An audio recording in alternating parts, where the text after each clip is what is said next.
4 দিনের সফরে চীনে পৌঁছেছেন বাংলাদেশের অন্তর্বর্তীকালীন সরকারের প্রধান উপদেষ্টা অধ্যাপক ডক্টর মোহাম্মদ ইউনূস।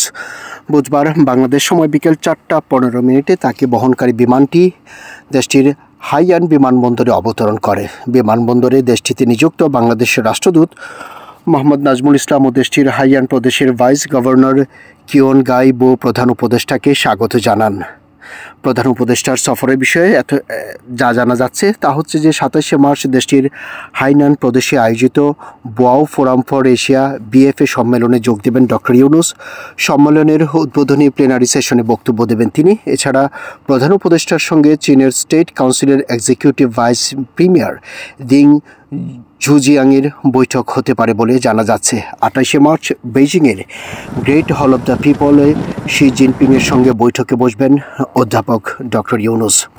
একই দিনে হুয়াইয়ে কোম্পানির উচ্চ প্রযুক্তি সম্পন্ন এন্টারপ্রাইজ পরিদর্শন করবেন তিনি এবং 29শে মার্চ চীনের বিখ্যাত পেকিং বিশ্ববিদ্যালয় তাকে সম্মানসূচক ডক্টরেট ডিগ্রি প্রদান করবে এবং সেখানে তিনি বক্তব্য রাখবেন। পরে বেইজিং থেকে চীনের একটি বিমানে ঢাকায় ফেরার কথা রয়েছে প্রধান উপদেষ্টার। প্রধান উপদেষ্টার বেইজিং সফরে 6 থেকে 8টি সমঝোতা স্মারক সই হওয়ার কথা রয়েছে। কোনো ধরনের চুক্তি হবে না, যেহেতু পলিটিক্যাল গভর্নমেন্ট নেই। আর সাধারণত অন্তর্বর্তীকালীন সরকারের সঙ্গে কোনো ধরনের বড় চুক্তিতে যায় না কোনো সরকারই। পাশাপাশি এই সফরে 4টি ঘোষণা আসতে পারে, যার মধ্যে বেশ কয়েকটি প্রকল্পে অর্থায়নের জন্য বাংলাদেশকে $1 থেকে $2 বিলিয়ন ঋণ সহায়তার ঘোষণা দেবে চীন।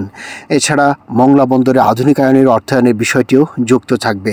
আপনাদেরকে একটি বিষয় জানিয়ে রাখতে চাই যে গত বছর বাংলাদেশের সাবেক প্রধানমন্ত্রী, যিনি গণঅভ্যুত্থানের দায়ে পদত্যাগ করে ভারতে পালিয়েছেন, তিনি কিন্তু সর্বশেষ সফরটি করেছিলেন চীনে এবং সেখানে ব্যাপক আশার কথা শোনা যাচ্ছিল যে প্রচুর প্রায় $1 বিলিয়ন বা কয়েক বিলিয়ন ডলারের ঋণ সহায়তা পাবেন, বাজেট সহায়তা পাবেন। সেগুলো কিছুই পান নাই এবং সেখানে তিস্তা প্রকল্প নিয়েও আলাপ আলোচনা হচ্ছিল যে ভারতকে তিস্তা প্রকল্প দিয়ে দেওয়া হবে। এই নিয়ে চীনের সঙ্গে বাংলাদেশের একটা মন কালাকালি চলছিল।